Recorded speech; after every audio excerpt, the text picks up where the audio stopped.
There's certainly different IQ between different races, which you can't talk about. But You see how far professional sport's gone down, where now the great debate is who's better, Lily Phillips or Bonnie Blue. you keep 100 men up. Can you keep 100 balls? No, it doesn't matter. You were no longer Andrew Gold, but you became his wife. Just like you and Eni.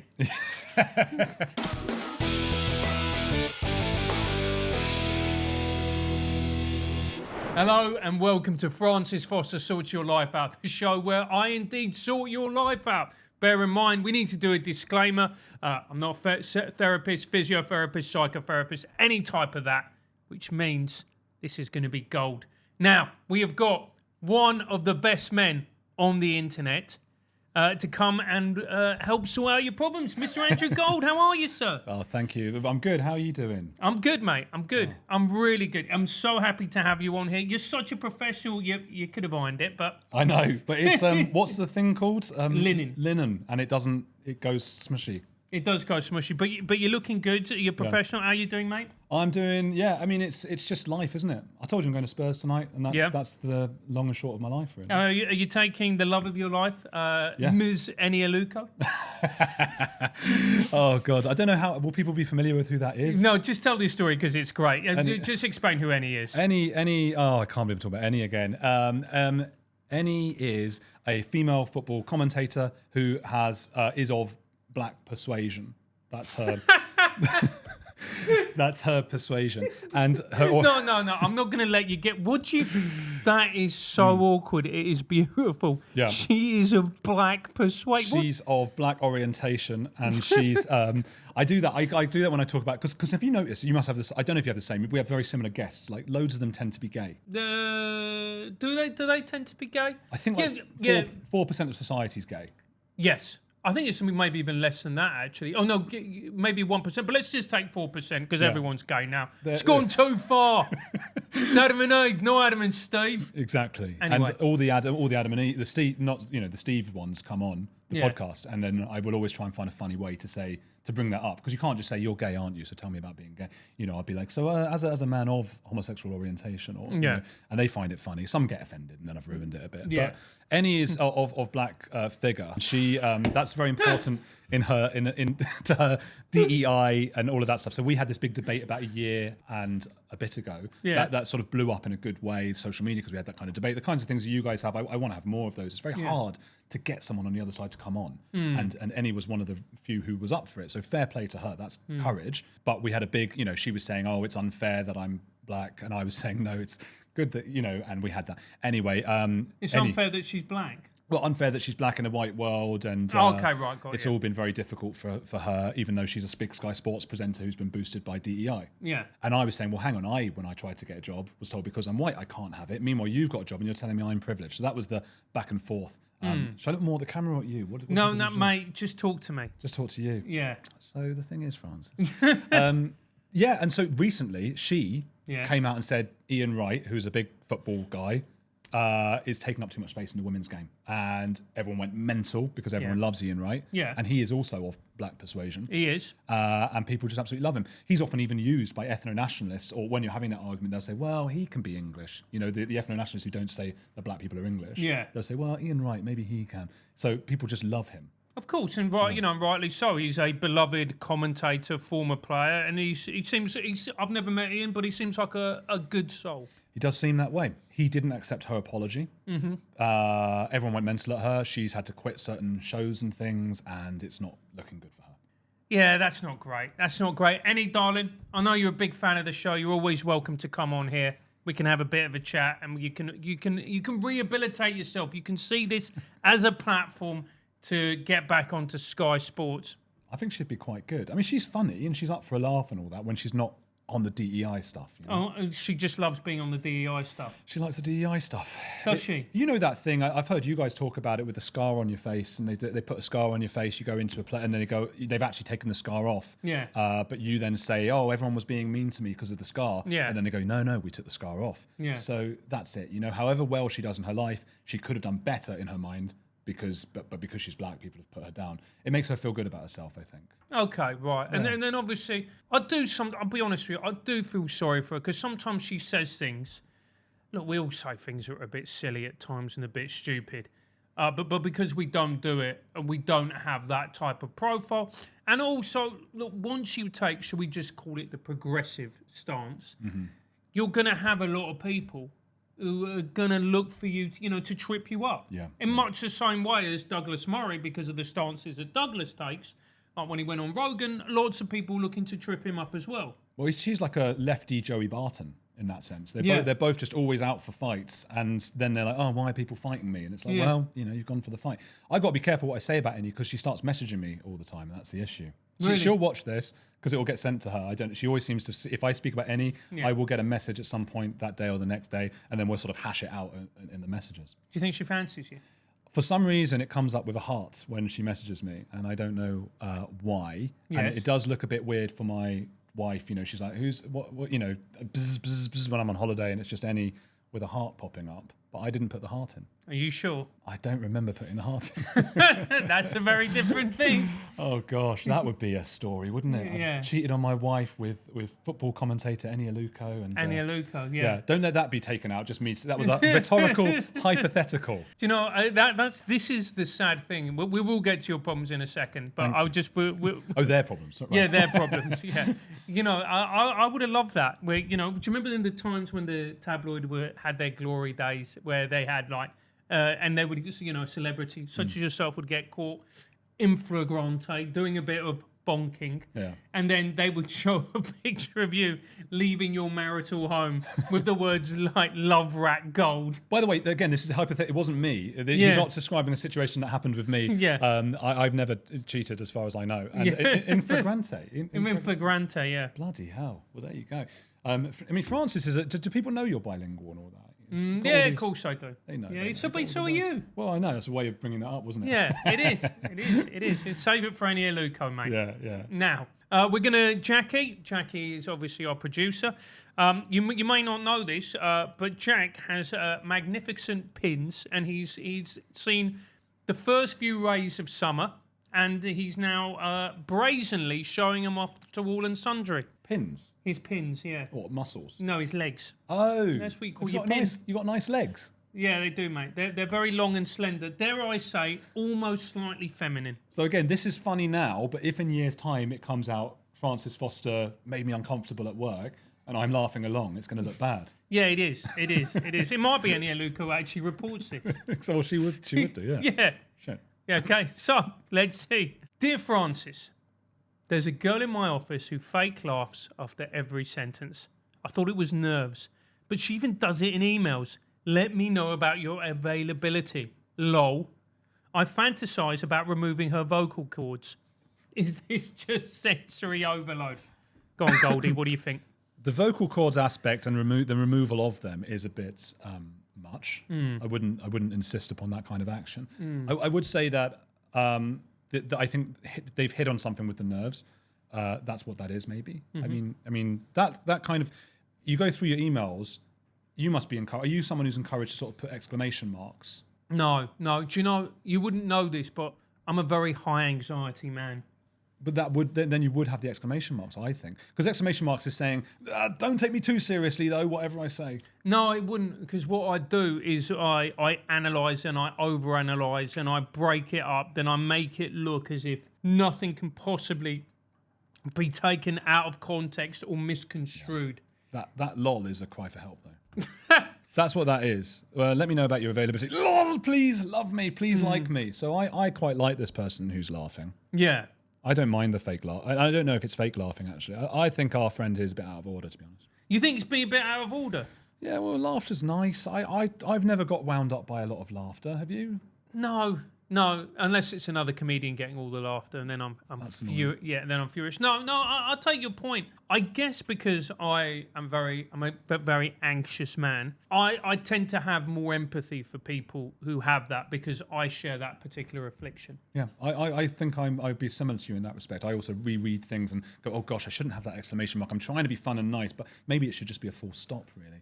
I reread that Hitchens. Do you remember that Christopher Hitchens' classic article about why women aren't funny? I think the moment he decided, screw it, I just want everyone to attack me. Yeah. That was great. And I reread that the other day, and it was fantastic. And he was quite, maybe patronising, but he was lifting women up in many respects. Yeah. And he said, women they have a very good idea of what isn't funny. Yes. Most women. Whereas if you hear blokes, we just laugh at anything. Yeah. He said one of the sources of comedy is how close the genitalia are to the excretion area, or like the sex organs to the excretion area, like the dirty with the erotic. Yeah. And that's the source of comedy. And women have to think about babies and things like that. And so they can be a bit, that's not funny. That's not funny. We have to be serious right now. So I think it's maybe it stands out when a girl does it because blokes are so often. I was just at the pub last night having a dinner and you just hear everywhere. And when you hear a girl with the high-pitched one. So I'm on side with this girl, to be honest. You're on side with the girl. Here's a question. Anxiety. Do you think, you are a man of Jewish persuasion, anxiety and Jewishness, they tend to go, because if you think of the stereotype of the Jewish man, it is a man who is quite anxious and very much lost in his own thoughts. But also the Jewish mother is another stereotype, highly anxious / neurotic. You know what, though? The Israeli Jew is like a different beast. So you meet these Israelis and you get like an American and a British Jew who have this anxiety, like you say. You meet these Israeli kind of robot men, these handsome, tanned, big guys, and we're sort of like these Woody Allen kind of, John Ronson, and hello, I'm nice to meet you. And you're like, how did they get like that? Yeah. So something must be in the environment you live in. And you watch the other comedians and you copy from them. So I grew up watching Larry David and Jerry Seinfeld and all those guys, and you sort of take from that. And then there probably is something genetic. There's certainly different IQ between different races, which you can't talk about. But IQ might make for an anxious person, which would explain your anxiety. No, it wouldn't. But no, maybe it's a good point. The fact that you are slightly above average IQ maybe means that you're able to analyse situations and then project into the future and then think to yourself, well, if I do this and this might happen. I am just a man who likes to catastrophize. Yeah. Well, this is it. And some people are not. So I get the impression, I don't know him obviously that well, but Konstantin seems a little bit calmer in that respect. And I've said to him before when we were at one of these events, and he was like, "You're right," and I was like, "Yeah, just thinking about death a lot." and he was like, "Why would you do that?" I was like, "Well, I don't mean to. It's not intentional, but 3 a.m. I wake up in the night in a sweat and go, oh bloody hell, this is like being in a coffin. This is what it's going to be like forever." And he's like, "But it's going to happen anyway. Why does it matter?" And I was like, "Bloody hell, I wish I could think that way." That is so interesting. Have you ever done psychedelics? Once, worst night of my life. Really? What happened? We were on a beach in Cartagena, Colombia, and we decided that would be the right place to do it. Obviously, forgetting that I'm very anxious. And it was the kind of place where you get a boat to a beach for the day, and you're supposed to get the boat home. And we stayed. It was like a little island with just like animals and us, me and my friend. And so we were just like waltzing around this beach at 2 a.m. and we took this kind of weird acidy kind of thing, like a tab kind of thing. And the moment I took it, like literally that second, I went, wait a minute, this makes me anxious. I shouldn't do something like that. And too late. And then I'm just, 10 hours of just, I ended up in the sea on my own at 4 a.m, just like lying there with a stray dog, looking up at the sky. And I remember the clouds formed Leo Messi and Cristiano Ronaldo. And I was just looking at the clouds, just like, and it could easily have died really. But after that, I was like, no, my brain should not be on any kind of drug. What about you? For my purposes of a visa, no.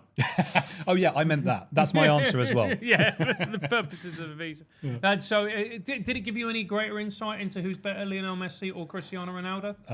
It made me think, gosh, how is that the sort of back at my head, or the unconscious, the Freudian thing? What is this? It was like a PlayStation cover of the two of them, but I don't think it gave me I think we can just say that those two are just the best, and we don't need to decide which is better because they're different kinds of players. Those two and Harry Kane are the three best, and that's all it is. You see how far professional sport has gone down, where now the great debate is who's better, Lily Phillips or Bonnie Blue. Yeah, in football. Yeah, in football. That would be a hell of a YouTube video, wouldn't it? Yeah. The two of them just kick-ups and things. Yeah, exactly. Okay, you've done 100 men. Can you keep the ball up for 100? Can you keep 100 men up? Yep. Can you keep 100 balls? No, it doesn't matter. Sorry, no. I've gone too far. Is this just sensory overload? No, you need, Andrew says you need greater levels of empathy. Oh, yeah. There we go. And let women laugh. Let women laugh. It's nice when women laugh. I mean, you've gone too far now. Let women laugh. Jack's about to throw you off this podcast. Let women laugh. That's going to be my thing. That was Hitchens' point. They're quite serious women, and when they do laugh, it's a blessing. Dear Francis, our cleaner of 6 years asked for a reference, and I find myself struggling to describe her in a way that doesn't sound weirdly colonial. She's seen us at our worst, hungover, half naked, mid-row. Does loyalty make her family, or am I just romanticising guilt? Well, firstly... Do you have a cleaner? Yes. Of course you do. I've seen your subs. But what do you mean subs? Subscribers? Yeah, I've seen your subscribers. I've seen your view count. You get to a certain view count and you have a cleaner. Yeah, Well, exactly. Look, our cleaner of 6 years, I would firstly say that's very young for a cleaner, right? You should have older. They should at least be 13, 14. Right? That's the Let's first hope one. that never gets clipped out of context. And secondly, cleaning, is a weird thing. I have a cleaner. And we've had English cleaners before. And I think when you have an English cleaner, it's more noticeable the very uncomfortable truth of what's happening. Yes. Which is that there is one person, because of their socioeconomic whatever, cleaning up around your feet. So I have to pretend I'm extra busy when the cleaner's there. Gosh, all this work and all this stuff. Because it's a horrible reality check. And that's just life, And when they're foreign, you can almost sort of go, well, they're here and they're having a good time being in a different country, maybe. But it's definitely an awkward thing. And then loyalty and family, well, I think it's romanticising guilt, isn't it? Would you say? I think so. I feel I've got a cleaner and I feel no guilt for it because I've done so many shit jobs in my life, Andrew, that I'm going, I did shit jobs. How old's your cleaner, roughly? She's in her mid 30s. This is a weird thing about the cleaner, though. She owns the agency. Oh, wow. So she comes in, but I think she just does it for love of the game, mate. That would be brilliant. That's the cleaner I want. Someone who's like, they love what they do, and why shouldn't they? And then you don't feel bad. And yeah, exactly. And she demands that she only gets paid in cash. Yeah. And it's pretty pricey for a cleaner. But she's top of the range. I'm going to get in touch when I move to London. Yeah, you get in touch. Seriously, only gets paid in cash, has got her own agency, and she comes in and she is literally incredible. So we've got, our cleaner will sort of gradually come for less and less time and still charge the same. Yeah. And it's too awkward for me to say, well, so we're paying like for 3 or 4 hours and she stays for like an hour and a half now. And I'm never going to say when she's like, okay, I'm finished. And I'm never going to be like, well, have you? Because it's still sort of quite dirty. But I then sort of clean up myself. Yeah. So when my wife comes home, it does, because she can't have a go and say, why didn't you tell the cleaners? Yeah. So I'm like, no, so I end up doing it myself. Marta is a generational talent. Marta, where's she from? I think she's from Poland. She's great. Mate, she just comes in. Yeah. I mean, she's no fucking about. Like I said, could you do 2 hours? She went, we need 2 hours and a half to do flood. Wow. I'm like, okay. How much? She's like £20 an hour. I'm like, all right. And she's like, cash only. But you know what, mate? Yeah. You go in and you look around. I remember like my ex who was Latin American, so she knew a thing or two about cleaning. Those birds love cleaning. Yeah, not their own houses though, do they? No, I'll tell you what, she cleaned. Well, I stayed over at Winston Marshall's flat. Yeah. And she cleaned his flat. And then when he came round, he was so gobsmacked by how beautiful the flat was. He said the words, "She can stay here anytime." So you brought... You brought your sort of some Wodehouse novel from the 30s where you brought your Jeeves to stay at Winston's house. Yeah.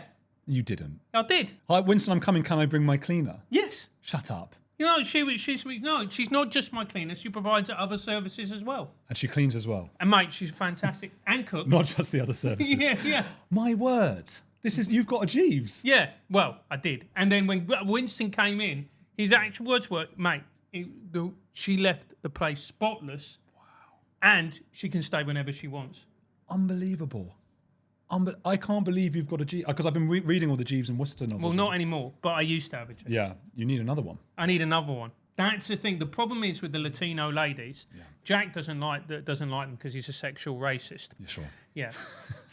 Once they get past a certain level of melanin, that's when Jack's erectile dysfunction kicks in. Melanin persuasion. Yeah. And he's like, there's no way we can keep the race going. Of course. Yeah. The purity levels are too low with this one. Yeah. His words, not mine. Yeah. Anyway. You've been speaking to Carl Benjamin. That's a joke. Carl doesn't believe those things. As far as we know. As far as we know. Anyway. Yeah. So, but no, the problem is with those ladies is they're very temperamental. Oh, you fell out. No. They just love kicking off. What does she kick off about? Everything. You've seen them. Not this particular one. No, but all my wife's one. Yeah, all cleaner. All Latino ladies, they kick off. Yeah, my wife's a lawyer. She's actually very bad at cleaning, I would say, if anything. Really? Yeah, I think so. I don't know what she'd rather if she doesn't like me talking about her and these things, and would she rather I sort of say she's a good cleaner or not a good cleaner? She doesn't want to be associated with cleaning, but not that there's anything wrong with cleaning. But she's she doesn't like to do it. She doesn't like to do it. What about cooking? She does cook. Good cook? She's very good cook, and we're vegetarians. I know what you're going to say, but which is fine, isn't it? It's a good life choice. Your wife is Argentine and a veggie. I know. That doesn't make sense. She went veggie first. Really? Yeah, we were in Buenos Aires. I was living there 6 years, and it was just too much steak, too much of the smell of death in the air. And after about 5 years, I had steak for breakfast. Steak and eggs! I bet you were. It was so good. I bet you were jacked, weren't you? All that protein. I've never done any work in it. Can you imagine me work? I wouldn't. I'd love it. Yeah, it'd be very incongruous. So when I first met my wife, yeah, she didn't seem that interested. She was very young. No, I'm not going to make a joke about how young she might have been. She was 20. I was 25. And she wasn't that keen because she was doing she was young, doing her stuff. Yeah. And that was the only 2 months of my life I got a personal trainer. Really? And I did all the stuff. Yeah. And I got slightly muscular. Yeah. She didn't give a shit about any of that, really.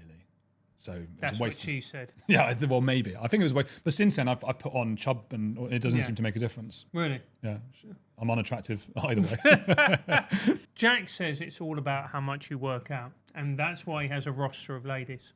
What's all about how much you work out? It's just your general level of attractiveness.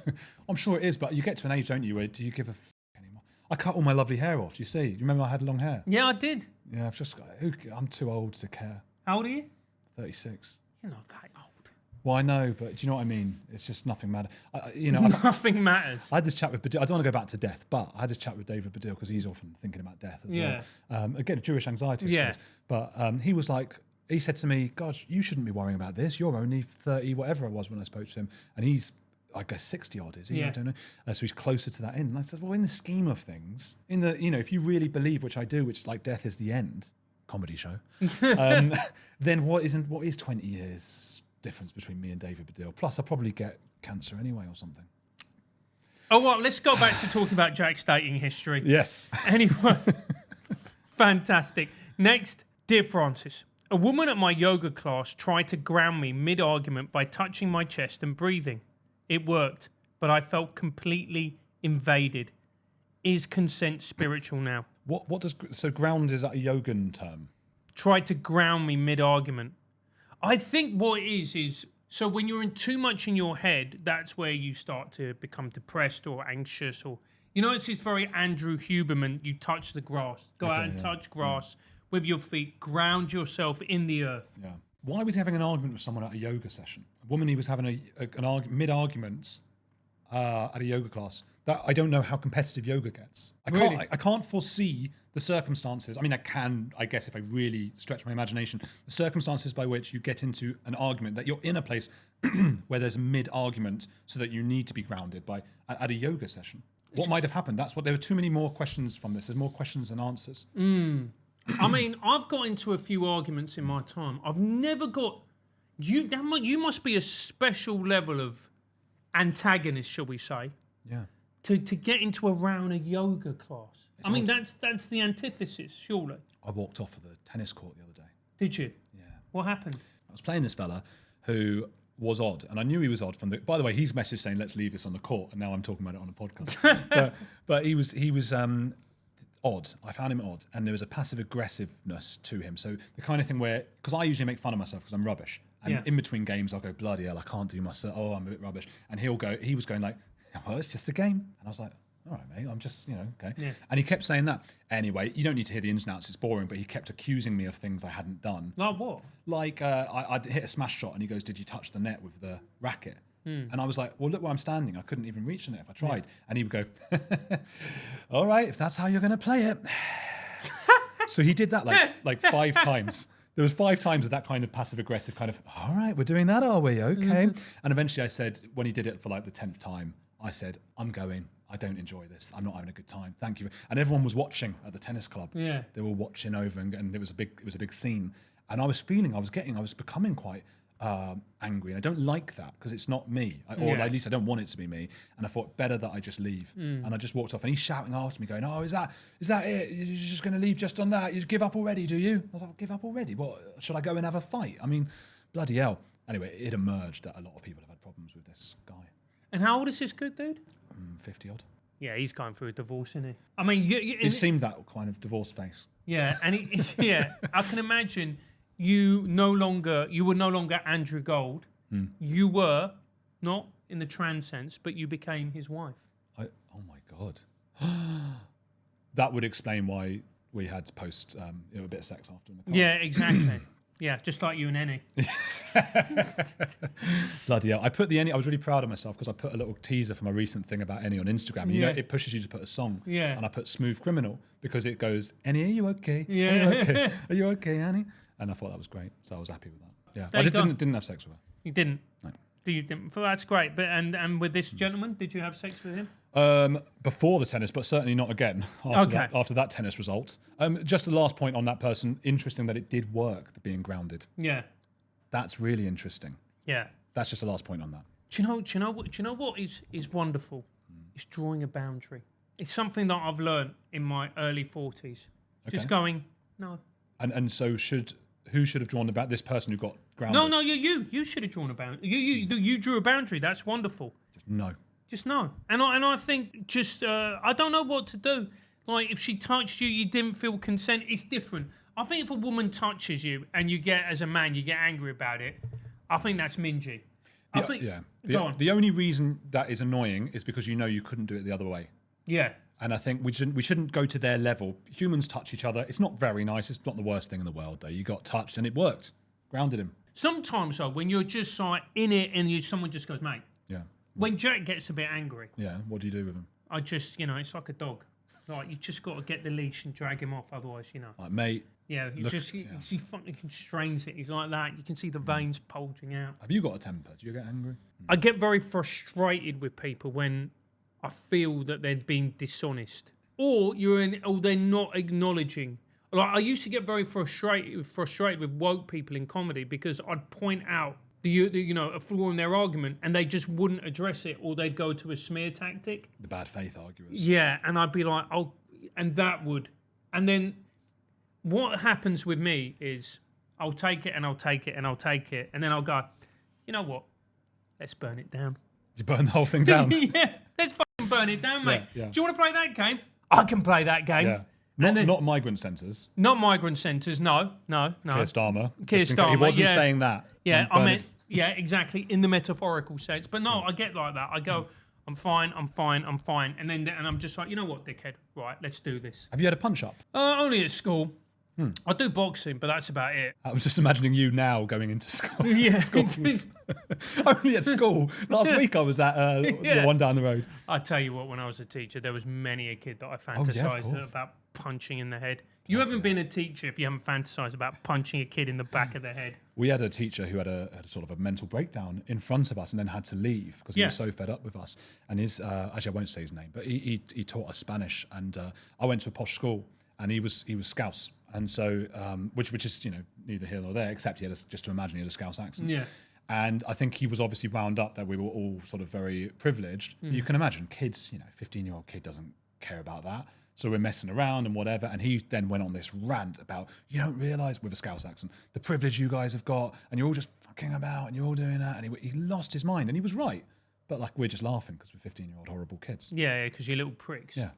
That's life, yeah. isn't it? What school did you go to? Merchant Taylors. Did you? Yeah. What, do you know it? Yeah, I do. I've heard of Merchant Taylors. Well, Winston Marshall's dad went there. Yeah. I haven't been quite as successful yet. No, but trust me, mate, those trans episodes, they're going to go viral. Michael McIntyre went there? Yeah. Did he? Yeah. Older than me, though, so I didn't see him. Not meant to be the greatest. Michael McIntyre? Yeah, not meant to be the nicest of gentlemen. Is that right? Yeah. He seems so nice. Look, I haven't met Michael, but that's what I've heard. But Michael, you're always welcome on the show, mate. Yeah, Spurs fan. Lovely chipmunk face of yours. Oh. Anyway, we got time for one more, Jackie? And we got time for a couple more. You can tell Normally, if he's having a bad time, he'll just cut it short. yeah. I'm like, why is the episode 13 minutes long? I feel like that was your get out way that you say to Jack every time, is one more, is there? And to sort of hurry him up to get me off. He's missed the cue. When you do Rogan, it's the worst thing because when he doesn't it's funny. Like if you try and plug something, he just does it. The clock's there. He'll just go, Oh, and you're like, I'm sorry, Joe. We're gonna keep on talk about whatever you want to talk about. Really sorry, mate. Never plug anything. Yeah. Never bring up the invisible truth of like why we go on the shows. Don't plug things. Yeah, but I mean, at the end, he will happily let you plug. But you got to wait till the end. Yeah. Douglas Murray likes a plug. Yeah, he absolutely loves a plug. I'm every sort of 5 minutes there'd be a sort of as you're reading my book. Like, yes, we know the book's on the table. We've got it. It's a wonderful book. But, it is. I've just plugged his book again. He did. Not bless him, Dougie. Yeah. Actually, a dream guest to have on the show. I'd love him to do this. I think he'd be brilliant. Well, maybe he would. He does a lot, doesn't he? He goes around. I'm sure he'd enjoy it very much. Yeah. I enjoy talking with Douglas. Douglas. It'd be interesting to see what would be Jack's choice of attire when Douglas comes in. Yes, he has to bring a tyre to the studio, does he? Sorry. It's a comedy show. It's a comedy. Well, I'm not a comedian. Don't get a comedian on a comedy show. That's what's going to happen. I'm going to make a joke about tyres. Dear Francis, I'm a stay-at-home dad in Islington. The other mums are friendly enough, but I'm never included in the group chat. I know they talk about me. I hear my name when I enter the room. Is this what the 1950s felt like for women? I was trying to think of a person we know who has a child, and I could pretend that I was, listen, Constantine or something, but I thought, it's not funny. So that's where I was with that. So look, pretending it was him that had written it. Well, you could use it to Anton. Anton is the former producer of the show, still integral to the success of Trigonometry. Anton is a new dad. Also a very attractive man. Yeah, okay. Jack's words, not mine. Well, thank you, Anton, for the message. I think that's a funny one, isn't it? Because I'm starting to wonder. I used to always think, men and women do the same jobs and things, but maybe there is just societally, we're not really, or biologically, we're not cut out for that, I suppose. And it's just you're always going to be up against horrible women who are gossiping about you. And maybe, I don't know what the answer to that is. What do you think? We've got to sort it out, don't we? Do you think there's a little bit of like, you're around, husband isn't. You're around, husband isn't. But he's a bloke. Yeah, but that's my point. He's a stay-at-home dad in Islington. I know they talk about me. Well, you don't actually. I hear my name when I enter the room. Maybe they all fancy you, mate. Yeah, okay. That's the route I'd go down. He might be gay. Oh, fuck yeah, he might be. He said the other mums, implying he's a mum. Oh, you're good. That's what a literature degree gets you, isn't it? This is why we invited you on the show. English comprehension, this is. Yeah. Although I assume he means other than his wife, who is out being the breadwinner. Yeah. I think it is probably how the 1950s felt like for women, but even worse because there's at least that was societally accepted for women, wasn't it? It's not societally accepted for men to be stay-at-home dads, which is wrong, maybe. Maybe. Gosh, I don't know what to do about that. I think I'd find it really hard. I liked the idea when I was in my 20s of maybe I'll be a stay-at-home dad and meet a woman who's a whatever, but as you get older, I think that becomes quite, what? What's wrong? What? You wanted to be a stay-at-home? What's the matter with you? Why are you a proper man? It's disgusting, mate. It's not natural. Just like Anton here, I felt very much like, I was lazy. I was like 20. I thought, I wonder if... Because you're sitting there, you're 20. Do you remember this, right? Did you go to uni? Yes, I did. Right? Do you remember at the end, they all go, you need to apply for jobs, right? And it was all like graduate jobs. Yeah. So marketing. Yeah. I never knew what marketing meant. The other bit, what was it? There was HR. HR, consulting. Consulting. What the hell is consulting? And they were all well paid. I mean, at that time, you see these things, it's like 30,000, oh my God. I mean, that was quite a bit of dough back then. Well, with different years, wasn't it? Yeah. So, but yeah, I suppose I was, 15 years ago, 15, when I was at uni? Yeah, 14 years ago. So that was, so that was what, 2009? Yeah, 2011 by the time I was leaving uni. Oh, really? Okay. Yeah, and it was all very, get these jobs. But it was just mad. It was mad. Like, I had to go. I did one of them, what they call graduate schemes. Yeah. It was for the Sun, and I didn't get it. I ended up working at the Sun, but I didn't get it. And you go in, it's like The Apprentice. You're all wearing suits. There's like 7 other of you. Everyone hates each other, but has to smile at each other. And it's a whole day of like taking you to different rooms and grilling you on thing. Anyway, at that point, I thought, you know what? Imagine if I could just be a stay-at-home dad. It didn't happen in the end. And I think I would struggle. I think a lot of people probably make that decision in their 20s and only realise in their 40s, oh, you know what? This is not what I wanted. You know, because people think it's easy when actually little kids are tough. Yeah. I mean, teaching is a hard job. Yeah. Yeah. I don't know how you did it, mate, honestly. Neither did I. I did I was a counsellor at a Camp America thing. And I could imagine you being a counsellor. Yeah. But counsellor means, leader or camp leader. I was doing that. I ended up getting sort of kicked off because I kept sort of skiving and going up because I hated it by the end. I find it really hard to stay in these or at least I did when I was 21. Yeah. And they all made fun of my accent and all that. Probably because they fancied you, mate. They love a bit of all that. Well, I don't know. I mean, the kids. Oh, right. The kids. Yeah, they would make fun of my accent and all that. And it was hot. And I just thought, I can't do this. So, I'm happy you did it. Like, good on you for doing it. Oh, no, it was brutal. I wouldn't wish it on my worst enemy. Yeah. So what should Anton do? Get a job. Get a job. Get a job. It depends, how old is he? What's he qualified in? Yeah. He's got to get a job. And the problem is then if obviously his wife's the breadwinner, and then what do? You've got an au pair at home or something. That sounds great. Yeah, what, au pairs at home bringing up the kids. Yeah. I had an au pair. Did you? Yeah. What was she like? She was lovely. Her name's Pavla. And I had another one. One was a bloke called Rado. Just a fella. What's the point of having a male au pair? But he was great. He taught me to drive. What? Hang on, mate. Hang on. Your au pair taught you to drive? My au pair, a big part of what he was doing, because his job was taking me to school. Because my mum, I live just with my mum, and my mum goes away. I don't know how much she wants me talking about it, but it doesn't matter. She goes away to the Dead Sea every year in Israel for a month because she's got sort of skin thing that she gets sorted out there. Yeah. So we had this whole month. She would draw up these plans for us, and we just stayed at home with Slovakian Rado. What was he like? Oh, it's really sweet, very submissive and sort of quite quiet, but just nice. Yeah, he was a good fella. And he took me driving those months. That's when I was learning to drive. So he taught you to drive? Yeah. I look, it's a hard thing because I'd love to have an au pair one day. If me and my wife are both out, we don't have kids now, but it's a nice idea, isn't it, having an au pair and all that? But then, are you around your kids enough? And is it do you want someone living in your house who you don't know and there's all that stuff? I'm going to ask you a question. It's deeply unfair, but I feel, and particularly Jack wants to know this, I can feel it.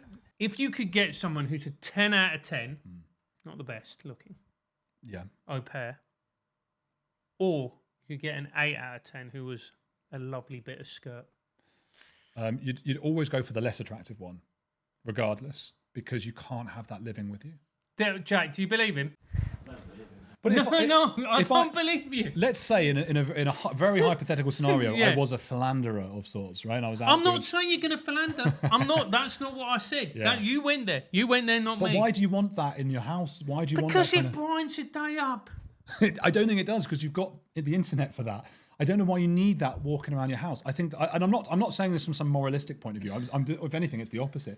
I'm just saying I don't think you want that in your house. Listen, just look. You look, but you don't touch it. Listen. Yeah. I've seen this movie before, mate. If I had a secretary, if I had any of those kinds of things, and they could be men as well. And in fact, I prefer a man for that reason. You've got the vibe. That's my persuasion, mate. Yeah. So you would go for the 10 out of 10? I would go for if they're both similar abilities, I would always go for the less attractive. I don't want that shit. I just don't. And I think, because you're not a married man, are you? No. You don't. I think married people will be what they're going, yeah, you don't need this shit. If I want to philander, which I don't, but those who do, there are plenty of places you can go. You don't want it in your house. You're not going to. You just want something to brighten. Look. Can you imagine the arguments, even if you don't do anything? Can you imagine the arguments? Because the wife notices. Wife understands attractive women. No, but you'll just go, you're the only one for me, my princess. Yeah, well, that line's never worked on any woman in the history of the world.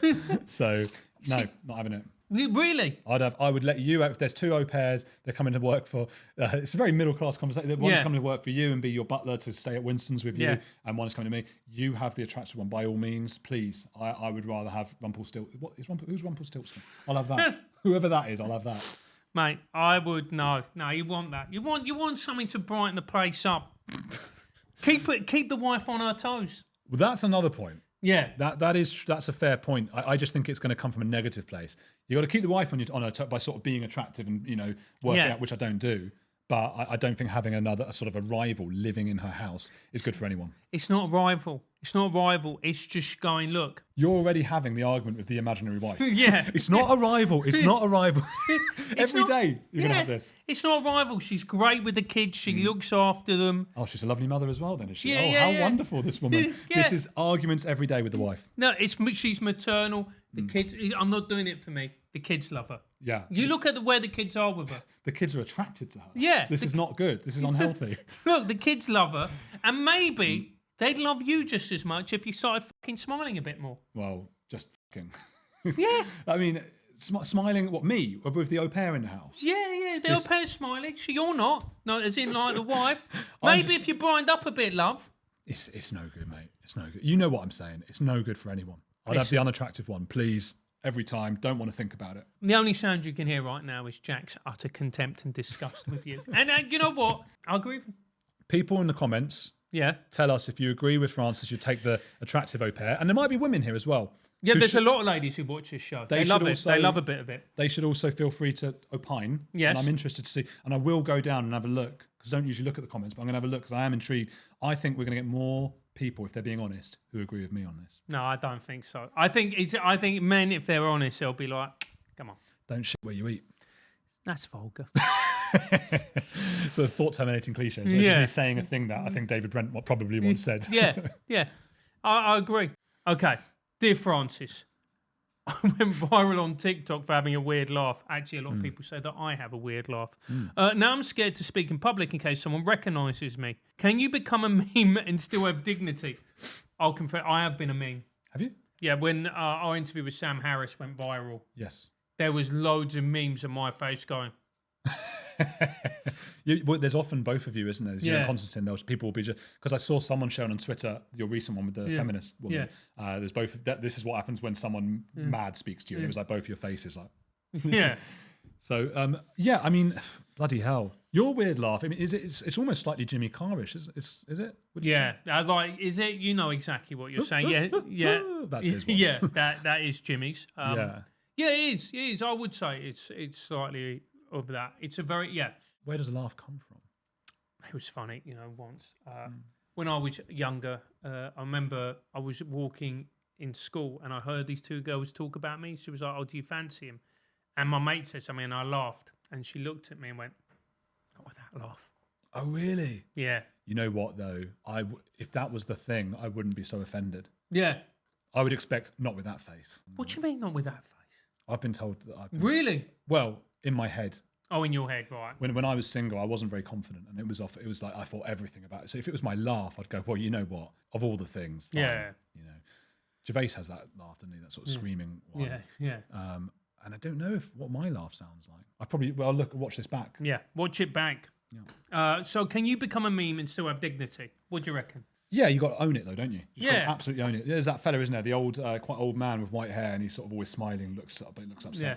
They did a whole interview series with him. He's been interviewed, and he said he was doing some sort of model thing. Yeah. He's not a very good looking guy or anything, but it was some sort of thing. And he just smiled. He didn't know that he had this painful smile. And then he ended up, I think he was a Man City fan. He's from like Bulgaria or something. And they flew him over to watch the game. So this guy, he just owns it. Got to own it. You've got to own it. And also, it doesn't matter. So what? You've got a bit of a weird laugh. If you own it, this is one of the things. I remember when I was doing comedy 6 nights a week and whatever else. And I used to do a lot of emceeing. So you'd chat to people. And sometimes if someone had a weird laugh, it made the gig slightly hysterical. Right, yeah. Because then people would laugh, and then you'd hear, I remember this one woman went, heh.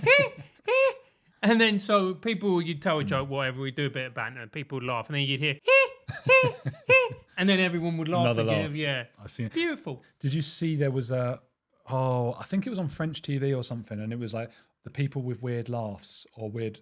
And then once one of them started laughing, there was like 10 people who had the maddest laughs. And then they all started laughing at one another, and it was the weirdest sort of 10 people making the weirdest sounds. So that people should watch that if they can find that. But yeah, just enjoy your life. Also, no one recognises you from a laugh on TikTok in real life. No one's like, that's mad. No way. No one cares. Nobody cares. We're all going to die. Nothing matters. And with that beautiful note of realism, we are bringing the episode to an end. Mr. Andrew Gold, it's been an absolute pleasure. Thank you very much for coming on the show. Plug what you want to plug. Heretics, come and see Heretics' YouTube channel, and I'll see you over there. Oh, so you've got Heretics, but you also, have you got another YouTube channel? No, it's not worth mentioning. Why? I started a new one that was like a documentary channel, Yeah. but I haven't added more. I've only got one documentary on there. Well, plug it. That's you. You want to be. But then you what's the word? You do a Jordan Peterson impression. Well, Yeah. I always tell your story Yeah. about Jordan Peterson and Kermit the Frog to Yeah. people. You told me that on Heretics. Yeah, it's true. I tell people, and I do credit you with it. I say, Yeah. Francis told me this, but you dilute it, don't you? If you've got one thing to say, you go there. Everybody goes over to Heretics. If I go Heretics, but maybe also this other thing that I sort of was experimenting with. Oh, and I've got a book, and also I need an au Just pair. plug your stuff. Because is there any au pairs out there as well? Just don't have a kid. That's weird. That's a good point. Yeah. Don't ask for an au pair, mate. That's But once I have one, I want to be prepared. yeah. So we'll see. No, Heretics, and in a few years, an au pair. There you go. Guys, thank you so much. Make sure to like and subscribe. Leave a comment. Let us know what you think about the au pair situation. You know I'm right. And I'll see you same time, same place next week. All right. Take care. God bless. Goodbye.